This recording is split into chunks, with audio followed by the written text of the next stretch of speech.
নমস্কার বন্ধুরা, লুবনা রাসুলিতে সবাইকে স্বাগত জানাই।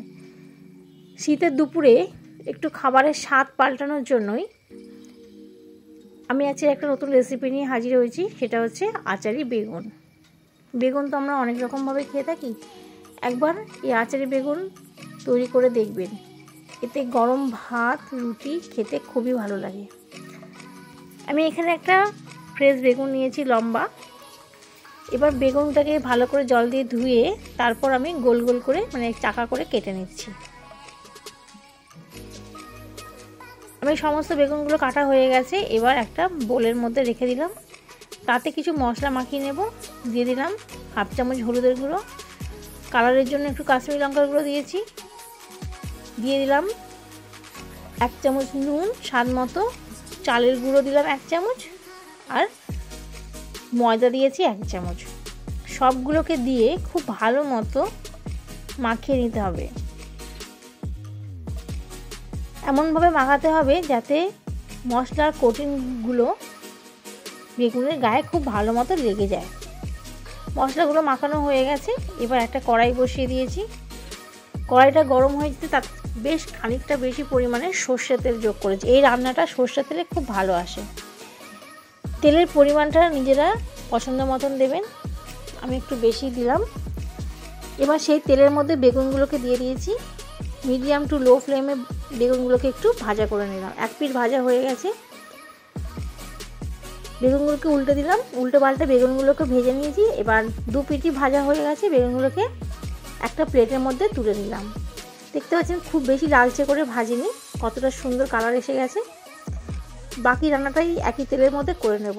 দিয়ে দিলাম 2টো শুকনো লঙ্কা আর 5 ফোড়ন। 5 ফোড়ন থেকে যখন সুন্দর একটা গন্ধ ছাড়তে শুরু করেছে তখন কুচিয়ে নেওয়া পেঁয়াজগুলোকে দিয়ে দিলাম। এখানে একটা মিডিয়াম সাইজের পেঁয়াজ নিয়েছি আর পাতলা করে কেটে নিয়েছি।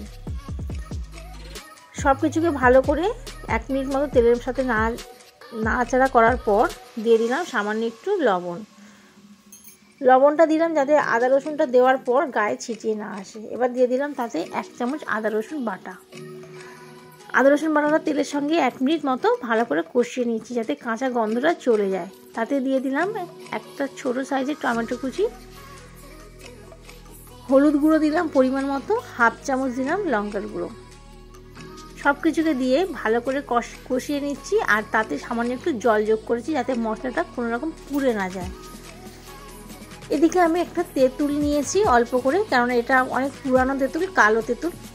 এর টকটাও খুব বেশি হয়, তেঁতুল অল্প পরিমাণে তেঁতুল নিয়েছি। তেঁতুলটা সামান্য একটু জল দিয়ে ভিজিয়ে তারপরে হাত দিয়ে চটকে তেঁতুলের পাল্পসটা ওই গ্রেভির মধ্যে দিয়ে দিলাম। দিয়ে খুব ভালো মতো এটাকে কষাতে হবে মিনিট 2 সময় ধরে। আর সামান্য একটু জল দিয়ে কষিয়ে নিচ্ছি, এতে মশলার মধ্যে থেকে পুরো কাঁচা গন্ধটা চলে যাবে। যেহেতু এটা আচারি বেগুন সেই জন্য একটু মিষ্টি, টক মিষ্টি দরকার। এখানে আমি গুড় দিয়ে দিলাম, খেজুরের গুড় 1 চামচ। গুড়টাকে দিয়ে আরও একটু কষিয়ে নিচ্ছি। আপনারা গুড়ের পরিবর্তে চিনিও ব্যবহার করতে পারেন। এবার তাতে দিয়ে দিলাম 1 চামচ ধনের গুঁড়ো আর হাফ চামচ ভাজা জিরের গুঁড়ো। ভাজা জিরের গুঁড়োটা দিলে রান্নার ফ্লেভারটাও ভালো আসে আর স্বাদটাও খুব ভালো দেয়। তাতে আরও কিছুটা জল যোগ করলাম, দিয়ে আবারও একটু কষিয়ে নিচ্ছি। অল্প অল্প পরিমাণে জল দিয়ে মশলাটা কষালে এতে রান্নার স্বাদটা অনেকটা ভালো হয়। এবার তাতে দিয়ে দিলাম স্বাদের জন্য 1 চামচ আমচুর পাউডার আর লবণ দিয়ে দিলাম। আমচুর পাউডারটা আপনারা স্কিপ করতে পারেন, এটা সম্পূর্ণ অপশনাল। মশলা যখন খুব ভালো মতো কষানো হয়ে গেছে তখন তার মধ্যে দিয়ে দিলাম একটা কারি পাতার ডান্ডি ভেঙে সমস্ত কিছু পাতাগুলোকে দিয়ে দিলাম। 2 মিনিট কষিয়ে নেওয়ার পর গ্রেভিটা যখন ভালো মতন ফুটে গেছে তখন ভেজে রাখা বেগুনগুলোকে দিয়ে উল্টে পাল্টে গ্রেভির মধ্যে মিশিয়ে নিচ্ছি। যদি আপনাদের এই রেসিপিটা ভালো লেগে থাকে অবশ্যই চ্যানেলটাকে সাবস্ক্রাইব করবেন, পাশে থাকা বেল আইকনটি প্রেস করবেন, লাইক, কমেন্ট এবং শেয়ার করবেন। আরও বেগুনটা দিয়ে 2 মিনিট ফোটানোর পর আমি তারপর পরিবেশন করছি গরম গরম ভাতের সঙ্গে। একবার এই আচারি বেগুন তৈরি করে দেখবেন, বাড়িতে বারবার তৈরি করার রিকোয়েস্ট আসবে।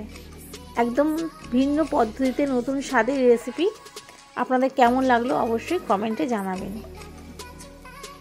আজকে তাহলে এই পর্যন্তই। আমি আবারও ফিরে আসবো নতুন কোনো ভিডিও নিয়ে। ততক্ষণের জন্য ভালো থাকবেন, সুস্থ থাকবেন। ভিডিওটি প্রথম থেকে শেষ পর্যন্ত দেখার জন্য ধন্যবাদ।